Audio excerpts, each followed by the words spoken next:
Hello. कैसे हैं आप लोग?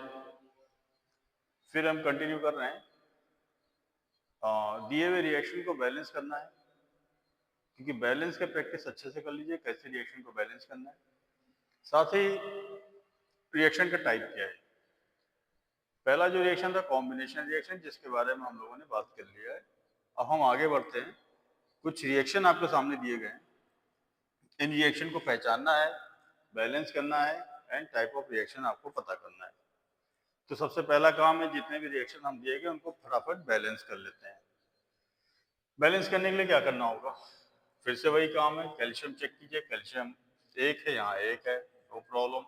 कार्बन एक है, कार्बन वन है, कोई प्रॉब्लम नहीं। ऑक्सीजन थ्री है, ऑक्सीजन यहाँ थ्री है। तो ये रिएक्शन आपका बैलेंस है। और बार बार कह रहे हैं, ये रिएक्शन बहुत फेमस है। कैल्शियम कार्बोनेट को जब हीट करते हैं तो कैल्शियम ऑक्साइड बनता है, कार्बन डाइऑक्साइड बनता है। कैल्शियम ऑक्साइड को क्या बोलते हैं? क्विकलाइन। ये आपको पता हो, बार बार इसलिए बोल रहे हैं कि नाम आपको याद हो जाए। कैल्शियम कार्बोनेट को क्या कहेंगे? कैल्शियम कार्बोनेट को लाइमस्टोन, लाइमस्टोन कहेंगे।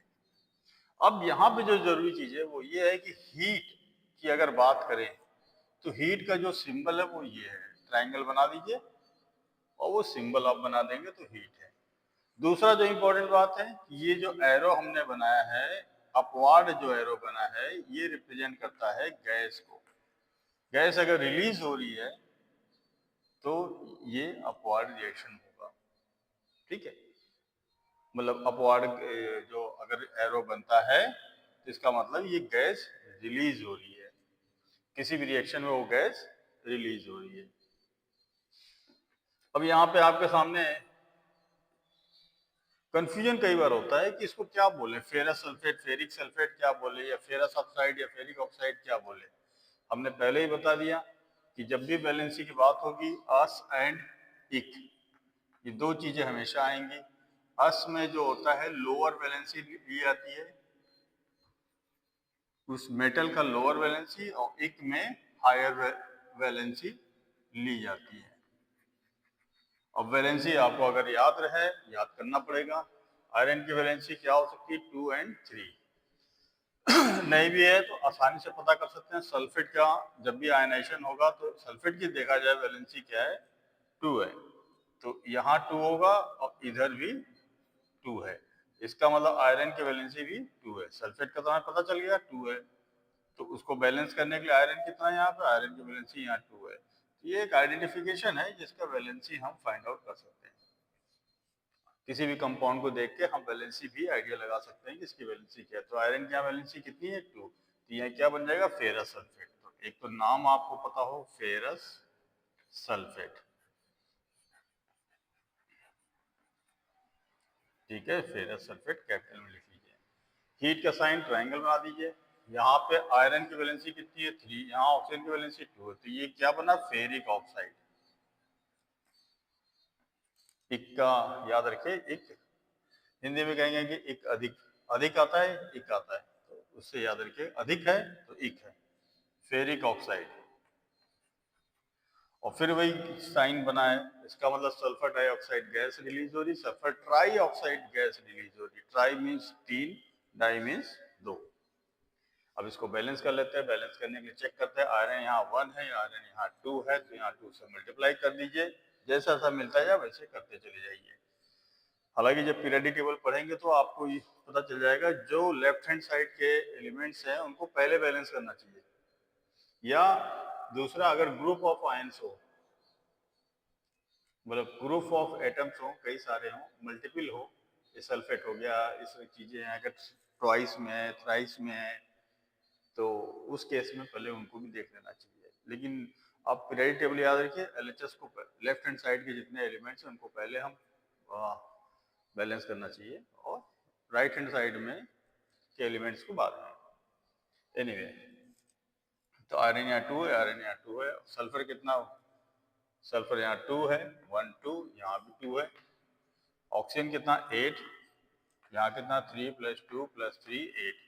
तो रिएक्शन आपका ये भी बैलेंस हो गया।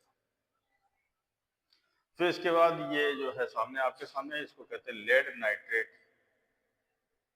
लेड नाइट्रेट लेड का अब यहाँ से वैलेंसी फाइंड आउट कर सकते हैं। नाइट्रेट की वैलेंसी मीन्स 1 है, नाइट्रेट की वैलेंसी 1 है, अगर कुछ नहीं दिया तो 1 होता है, और लेड की वैलेंसी कितनी है 2 है। तो ऐसे पता चलेंगे। हीट का साइन आपको याद होना चाहिए, ट्राइंगल बना देंगे तो हीट, इसको बोलते हैं डेल्टा। यूजुअली क्या बोलेंगे इसको, डेल्टा, नाम है इसका डेल्टा, ग्रीक लेटर्स है, इनको ट्राइंगल ना बोल के हम बोलेंगे डेल्टा, ये डेल्टा है। तो इसको जब हीट करते हैं तो क्या बनता है, lead oxide, nitrogen oxide gas, oxygen gas, ये दोनों गैस है। अब इनको बैलेंस कर लेते हैं। लेड कितना 1 कंप्लीट है। अब देखो मैंने कहा था ग्रुप ऑफ आयंस मिल जाए ट्वाइस या थ्राइस मिल जाए तो उनको देख लीजिए। यहाँ NO3 होल ट्वाइस है, नाइट्रोजन यहाँ 2 है, नाइट्रोजन यहाँ 1 है, तो यहाँ 2 से मल्टीप्लाई कर लीजिए। ऑक्सीजन यहाँ 6 है, ऑक्सीजन कितना हुआ 2 × 2 4 + 2 6 कंप्लीट है ये। नहीं गड़बड़ हो गया, 2 × 2 4 + 2, यहाँ पे भी तो ऑक्सीजन है। तो अब क्या करना चाहिए, कैसे होगा फिर, तो इसके लिए फिर से हमें थोड़ा हिट एंड ट्रायल करना पड़ेगा। हिट एंड ट्रायल में अब फंस गया ये ना, 6 था, यहाँ अगर ये सब होता तो काम बन जाता है 4 + 2, ऐसा नहीं बनना है। नाइट्रोजन 2 है, ऑक्सीजन 6, तो एक काम करते हैं इसको 2 से मल्टीप्लाई कर देते हैं। अब देखते हैं अगर ये 2 से मल्टीप्लाई हो गया तो लेड को भी हम 2 कर दिया,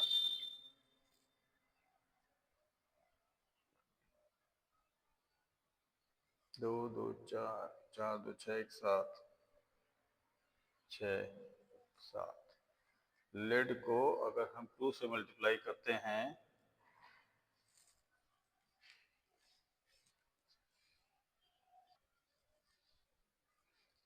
तो फिर इसको वही करना पड़ेगा। जब नॉर्मली बात ना बने तो फिर क्या करना है आपको कि 2 से मल्टीप्लाई कर दिया जाए। इसको 2 से मल्टीप्लाई कर देते हैं, लेड को भी 2 कर देते हैं यहाँ पे। अब काउंटिंग शुरू करते हैं। नाइट्रोजन क्या है, इसका ट्वाइस का मतलब समझिए, इसका मतलब N2 है, O6 है, तो N2 है यहाँ और O कितना है 6 है, ऐसे बना लीजिए। तो नाइट्रोजन कितना हुआ 2 × 2 4, तो यहाँ 4 से मल्टीप्लाई हो जाएगा। अब ऑक्सीजन के लिए क्या करना है, यहाँ 6 × 2 कितना 12, ऑक्सीजन 12 है, तो 2 ये हो गया, 8 ये हो गया और +2 12, तो रिएक्शन बैलेंस हो गया। कभी कभी थोड़ा ट्रिकी होता है, थोड़ा सा दिमाग लगाना है, कुछ चीजें आसानी से सॉल्व होंगी, मतलब डिफिकल्टी नहीं आएगी। डिफिकल्टी तब आएगी जब आप प्रैक्टिस नहीं करेंगे, प्रैक्टिस करते रहेंगे तो आपका प्रॉब्लम सॉल्व हो जाएगा। अब इसी रिएक्शन को बैलेंस करते हैं। यहाँ सनलाइट लिखा हुआ है, इंपॉर्टेंट है, अभी हम बात करेंगे। सनलाइट की प्रेजेंस में सिल्वर क्लोराइड है, ये सिल्वर जो क्लोराइड है AgCl2 होगा, नहीं AgCl सॉरी, रिएक्शन 1 है। तो सिल्वर क्लोराइड क्या होता है, ये मेटल में डिकम्पोज हो रहा है, तो क्या बन रहा है, जो व्हाइट कलर का सिल्वर क्लोराइड था वो ग्रे कलर के सिल्वर मेटल में ब्रेक डाउन हो जाता है और क्लोरीन गैस रिलीज हो रही है। ये एरो पहचान लीजिए, अगर ऐसा बना है अपवर्ड एरो है तो मतलब गैस रिलीज हो रही है। इसको बैलेंस कर लेते हैं। क्लोरीन कितनी, वहाँ 2 है, तो यहाँ 2 से मल्टीप्लाई होगा, तो यहाँ सिल्वर को भी 2 से मल्टीप्लाई कर दीजिए, रिएक्शन बैलेंस हो जाएगा। इसी तरह फिफ्थ में आएंगे, फिफ्थ में देखते हैं।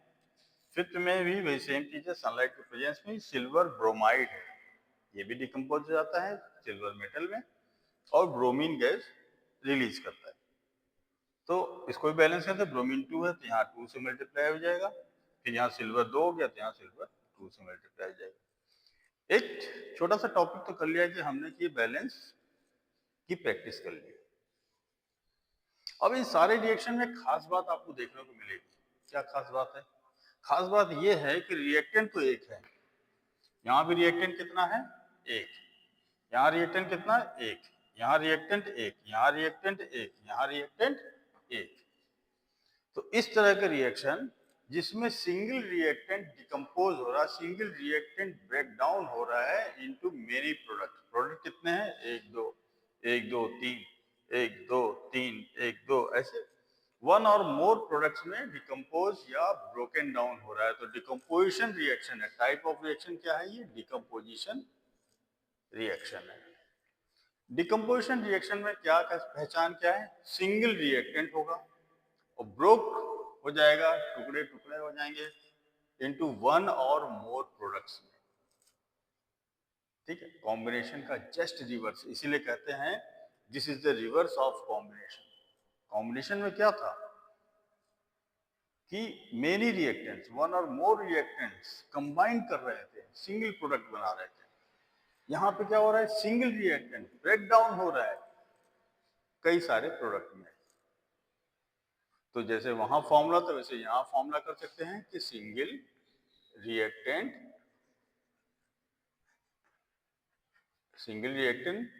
Break down into many products. तो ये एक तरह का फॉर्मूला आपका जनरेट हो गया है डिकम्पोजिशन के लिए। जैसे कि कॉम्बिनेशन में था मेनी रिएक्टेंट्स सिंगल प्रोडक्ट, यहाँ सिंगल रिएक्टेंट मेनी प्रोडक्ट्स, तो हो गया उल्टा। अब आते हैं, बहुत खास बात है भाई, इंडोथर्मिक नॉर्मली होता है ये। जैसे वहां पे क्या था कॉम्बिनेशन में? एक्सोथर्मिक था, यहाँ पे क्या हुआ? इंडोथर्मिक। ठीक है, इंडोथर्मिक का मतलब क्या होता है इसको बस सिंपल शब्द में समझिए। इंडोथर्मिक क्या होता है? जहां पे हीट एब्जॉर्ब हो। इंडोथर्मिक रिएक्शन का मतलब है reaction in which heat is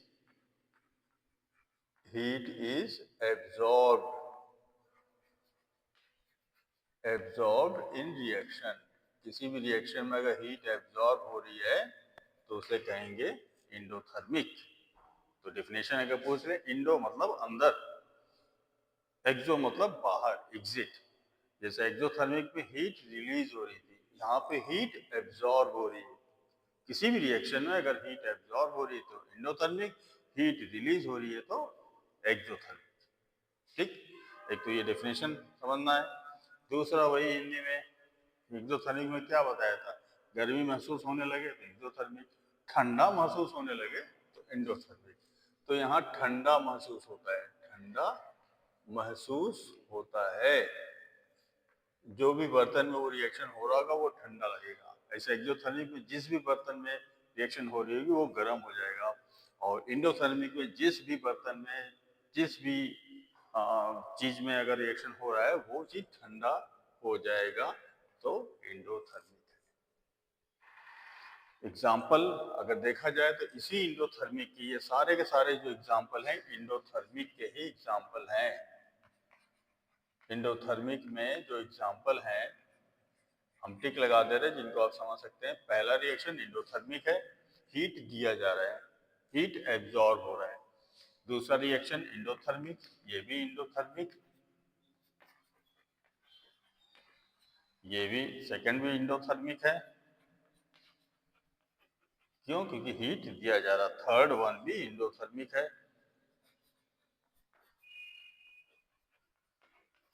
तो इसमें हीट सप्लाई, तो 1 2 3 कोई भी 3 एग्जाम्पल हैं, इन 3 एग्जाम्पल को आप उसमें ऐड कर सकते हैं कि इंडोथर्मिक रिएक्शन में ये 3 एग्जाम्पल आ गए। ठीक है, क्लियर है? इंडोथर्मिक में हीट एब्जॉर्ब हो रही है, रिएक्शन कैल्शियम कार्बोनेट को हीट कर दो, calcium oxide carbon dioxide gas release होती है। फेरस सल्फेट को हीट कर दो तो फेरिक ऑक्साइड बन जाता है, सल्फर डाइऑक्साइड और सल्फर ट्राइऑक्साइड गैस रिलीज होते हैं। एक बात ध्यान रखिएगा, ये जो होता है पॉइजनस होता है, सल्फर डाइऑक्साइड, दोनों का मिक्सचर पॉइजनस होता है। और स्मेल लाइक बर्निंग सल्फर, कोई जलता हुआ सल्फर की तरह इसका बर्निंग सल्फर का स्मेल आता है, तो पॉइजनस होता है। स्मेल बर्निंग सल्फर जैसा होता है और सफोकेटिंग भी होता है। कई बार सफोकेशन, लोग बेहोश हो जाते हैं, आंखों में ईचिंग होती है। और यही दोनों सल्फर डाइऑक्साइड एंड ट्राइऑक्साइड, तो जनरल बता दे रहा हूँ वो भी समझ लीजिए, एसिड ड्रेन कराने के लिए भी जिम्मेदार हैं। एसिड ड्रेन के लिए भी यही गैस है। सल्फर डाइऑक्साइड पानी में घुल के सल्फ्यूरिक एसिड, सल्फ्यूरस एसिड बना देते हैं। तो एसिड ड्रेन के लिए भी यही दोनों गैसेज हैं। हमारे पॉल्यूशन के लिए भी बहुत जिम्मेदार हैं ये सल्फर डाइऑक्साइड। जितने भी डीजल व्हीकल्स हैं ना, सब यही रिलीज करते हैं, पूरा एटमॉस्फेयर को पॉल्यूट कर दिया है। तो ये इंपॉर्टेंट गैस है। छोटे रैन एसिड रैन याद रखिए, पॉइजनस स्मेल, पॉइजनस होता है, स्मेल करता है बर्निंग सल्फर जैसा। एसिड रेन के लिए भी इंपॉर्टेंट है ये, और पॉल्यूशन के लिए भी। ठीक है, जितने भी डीजल से जो जब डीजल जलता है ना, तो ये गैसेस रिलीज होती हैं, sulphur dioxide and sulphur trioxide, socks बोलते हैं, SOX। खैर वो तो बात की बात है, अभी इतना समझिए। अब अगला जो चौथा एंड पांचवा रिएक्शन है, इस पर बात करने से पहले हम ये समझ लें कि जो डिकम्पोजिशन रिएक्शन है उसको 3 कैटेगरी में रखा गया, 3 टाइप्स में। तो ये सारे पॉइंट्स क्लियर, पहले इस पे आते हैं। 3 टाइप्स पे है। अगर हीट के द्वारा ब्रेक डाउन हो रहा है मॉलिक्यूल्स का तो हीट डिकम्पोजिशन, अगर लाइट के थ्रू हो रहा है तो लाइट डिकम्पोजिशन, अगर इलेक्ट्रिसिटी इन्वॉल्व हो गया तो इलेक्ट्रिसिटी डिकम्पोजिशन। तो हीट से अगर जो डिकम्पोजिशन होता है उसे कहते हैं थर्मो डिकम्पोजिशन। क्या कहेंगे? Thermo decomposition. और लाइट से अगर डिकम्पोजिशन हो रहा है तो उसे कहेंगे फोटो डिकम्पोजिशन।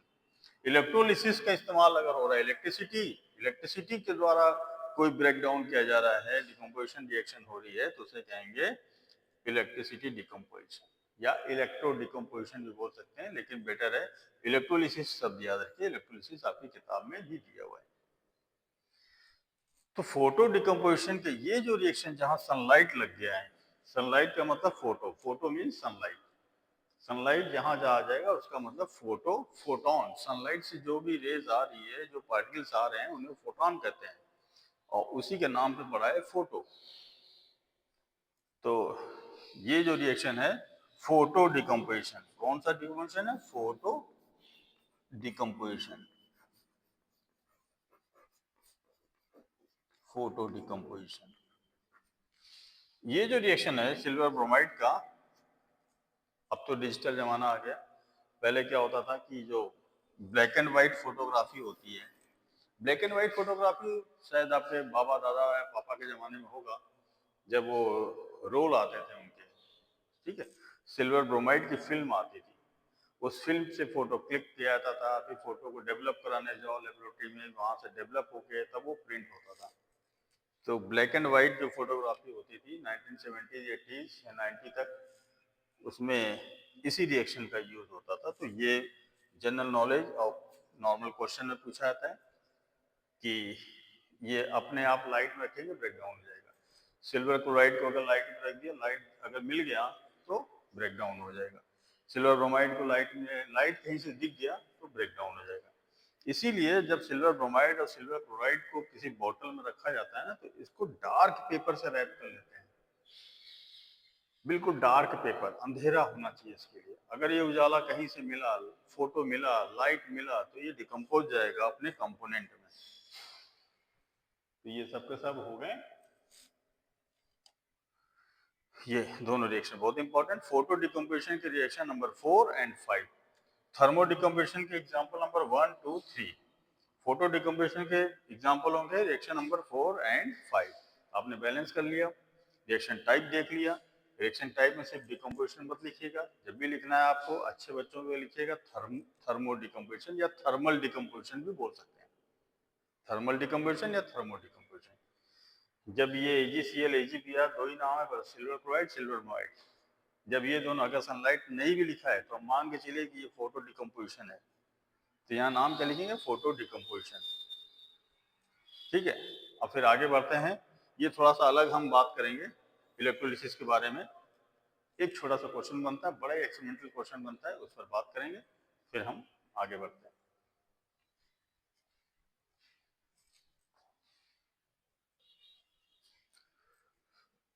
तो बच्चों हम आगे जो बात करने वाले थे इस इलेक्ट्रोलिसिस की, ये भी एक डिकम्पोजिशन है जिसमें एक इलेक्ट्रिसिटी रिक्वायर्ड होता है, तो इलेक्ट्रिसिटी डिकम्पोजिशन का नाम दे सकते हैं, इलेक्ट्रोलिसिस कहलाएंगे। इसी पे बेस्ड है क्वेश्चन है, electrolysis of water is a decomposition reaction, you know the mole ratio of hydrogen and oxygen gases liberated during electrolysis is, अब मोल रेशियो पूछ लिया, हमें पता है क्वेश्चन ही नहीं समझ में आया आपको, ठीक है। तो इलेक्ट्रोलिसिस के केस में जब डिकम्पोजिशन होगा तो ये पूछा जा रहा है कितनी हाइड्रोजन और कितनी ऑक्सीजन जब गैस रिलीज होंगे दोनों, तो उनमें क्या रेशियो होगा, कौन कितना प्रोड्यूस होगा।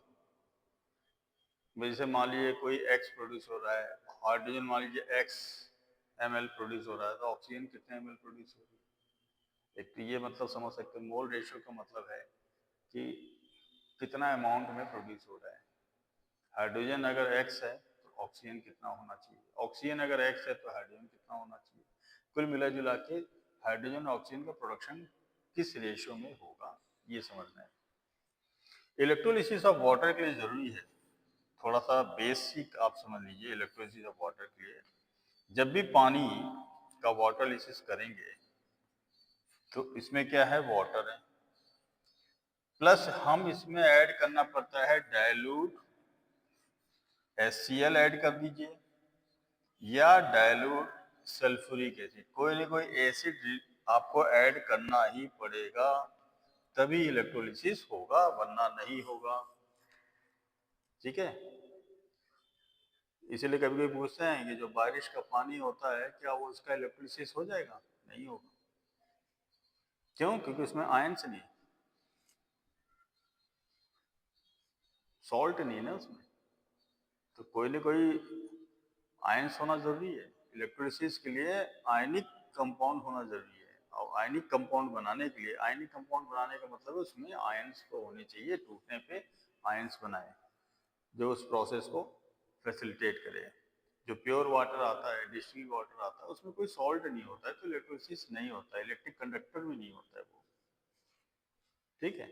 तो वो प्योर वाटर में जो बारिश का पानी आता है स्पेशली, जिसमें आयंस ना हो, या डिस्टिल्ड वाटर जो बोलते हैं, डिस्टिल्ड वाटर, बारिश का पानी छोड़िए आप डिस्टिल्ड वाटर लीजिए, डिस्टिल्ड वाटर का एग्जांपल आप ले सकते हैं, ज़्यादा अच्छा रहेगा, क्योंकि सब तो डिस्टिलेशन कर देते हैं, सारे उसके जो सॉल्ट्स होते हैं वो हम हटा देते हैं।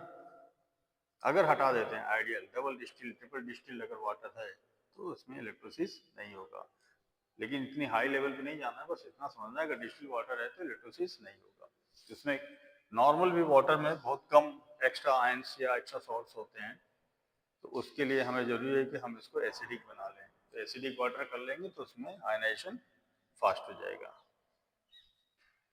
तो इसमें क्या करना होता है, इलेक्ट्रोलिसिस में इलेक्ट्रोड लगाना होता है। इलेक्ट्रोड दो तरह के होते हैं, एक प्लस वाला लगाइए, एक माइनस वाला लगाइए। ठीक। अब इलेक्ट्रोड जब लगेगा तो अब इसका आयनाइजेशन होगा, पानी का जो आयनाइजेशन होगा तो कैसे होगा, H2O का आयनाइजेशन होगा, H plus plus OH minus में आयनाइजेशन हो जाएगा। ठीक है। तो H प्लस मतलब हाइड्रोजन आयन हो गया, ये हाइड्रोक्सिल आयन हो गया। तो ये इसकी नॉर्मल आयनाइजेशन की प्रक्रिया है। अब ये जो प्लस बना है इसे क्या कहते हैं, कैटायन। जब भी प्लस आयन होगा उसको बोलेंगे कैटायन। निगेटिव वाले को क्या बोलते हैं, एनायन। ये टर्मिनोलॉजी भी समझ लीजिए। कैटायन क्या है, प्लस वाले को कैटायन, माइनस वाले को एनायन। कैटायन क्यों कहते हैं बेटा, क्योंकि काटा हुआ है ना, ऐसे कटा हुआ, प्लस मतलब कटा है। अगर प्लस हम बोल देंगे कि ये कटा है तो कैटायन, ऐसे याद रख लो, ये कट गया तो कैटायन। ठीक है। तो कैटायन, अब यहाँ पे कैटायन भी है एनायन भी है, H plus and OH minus भी है। तो प्लस वाला मूव किधर करेगा, हमेशा प्लस माइनस की तरफ भागेगा, और माइनस वाला किधर जाएगा, हमेशा प्लस की तरफ भागेगा। तो कैटायन मूव्स कहाँ भागेगा, टुवर्ड्स कैथोड। तो ये टर्मिनल क्या है, कैथोड, ऐसे याद कर सकते हो। कैथोड किसे कहते हैं, जिधर कैटायन भागता है, जिधर कैटायन चिपकता है, और प्लस माइनस से ही चिपकेगा। जो नॉर्मल मैग्नेटिज्म ले लो, इलेक्ट्रिसिटी ले लो, ये सब इसी पे बेस्ड है कि पॉजिटिव टर्मिनल नेगेटिव टर्मिनल एक दूसरे को कहते हैं, पॉजिटिव पोल रिपेल करते हैं, positive positive positive negative attract करते हैं। ये सब जो बेसिक थ्योरी है वो सब यहाँ लागू होगा। अब एनायन कहाँ भागा, निगेटिव है तो प्लस की तरफ जाएगा, ये क्या हुआ, एनोड हुआ। तो ऐसे आप याद कर सकते हैं टर्मिनल के बारे में। एनोड किसे कहेंगे, कैथोड किसे कहेंगे। कैथोड का नेचर नेगेटिव है, एनोड का नेचर पॉजिटिव है। अब आते हैं अपने मेन क्वेश्चन पे। मेन क्वेश्चन क्या कहता है, भाई ये गैस हाइड्रोजन कितना बनेगा, ऑक्सीजन किस रेशो में बनेगा। तो बहुत आसान है, सिंपली H2O जो होता है, hydrogen and oxygen, hydrogen and oxygen atoms combined in the ratio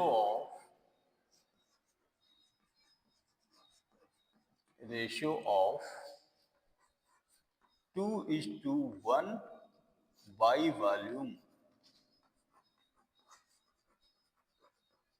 respectively लगा दीजिए, तो जैसा लिखा है उसके हिसाब से ये कंबाइन होता है। तो इन वाटर ये स्टेटमेंट याद रखिए कि पानी में hydrogen and oxygen atoms combine in the ratio of 2:1 by volume respectively. कैसे, हाइड्रोजन यहाँ 2 है, ऑक्सीजन यहाँ 1 है। तो H2O का जब स्ट्रक्चर आप देखेंगे मॉलिक्यूलर, तो हाइड्रोजन ऑक्सीजन का रेशियो कितना आ रहा है, 2:1, यही रेशियो आ रहा है। इसका मतलब आंसर इज 2:1। जिस रेशियो में कंबाइन हो रहा है बाय वॉल्यूम, उसी रेशियो में hydrogen and oxygen gas produce. Oxygen gas कहाँ प्रोड्यूस हो रहा है, यहाँ प्रोड्यूस हो रहा है। हाइड्रोजन गैस कहाँ, हाइड्रोजन तो इस पे जा रहा है, तो यहाँ पे हाइड्रोजन गैस प्रोड्यूस हो रहा है। कैथोड पे हाइड्रोजन, एनोड पे ऑक्सीजन। अब हाइड्रोजन का वॉल्यूम कितना है, डबल है, रेशियो देख सकते हैं।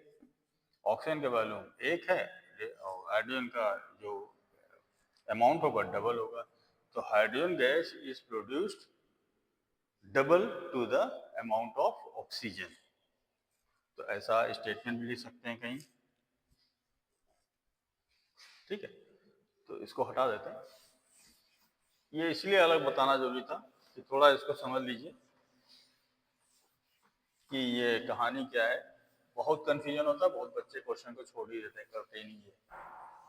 क्यों नहीं करते हैं, क्योंकि उनको लगता है कि क्या बकवास है, समझ नहीं आ रहा है, क्या इलेक्ट्रोलिसिस, क्या कहानी है। कुछ नहीं, सिंपल भाषा में इलेक्ट्रोलिसिस समझ लीजिए।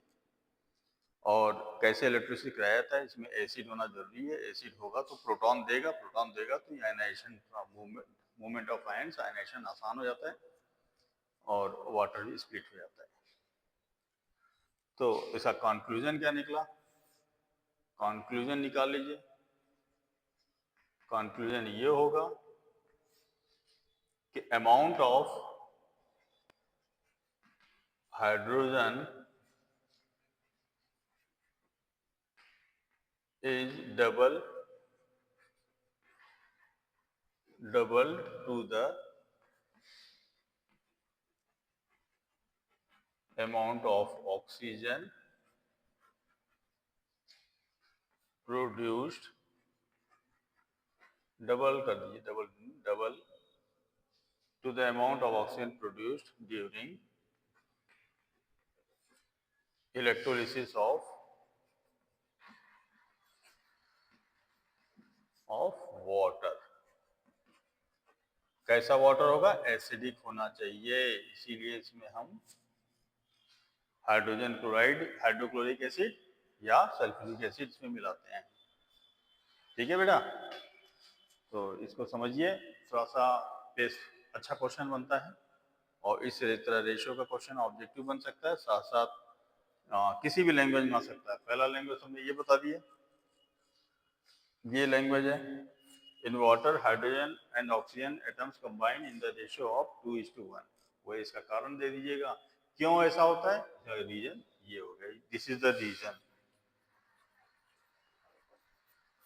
और समझने के लिए, दिखाने के लिए ये हो जाएगा कि हाइड्रोजन और ऑक्सीजन जो कंबाइन होता है उसका रेशियो 2:1 होता है, और वाटर का जो आयनाइजेशन होता है वो इस फॉर्म में होता है। ठीक है, तो कैटायन एनायन और इलेक्ट्रोलिसिस में हमेशा आयंस बनेंगे, आयंस ही मूव करेगा तभी तो करंट फ्लो होगा जब सर्किट लगा देंगे इसमें। ठीक है बेटा, ठीक है, फिर आगे बढ़ते हैं।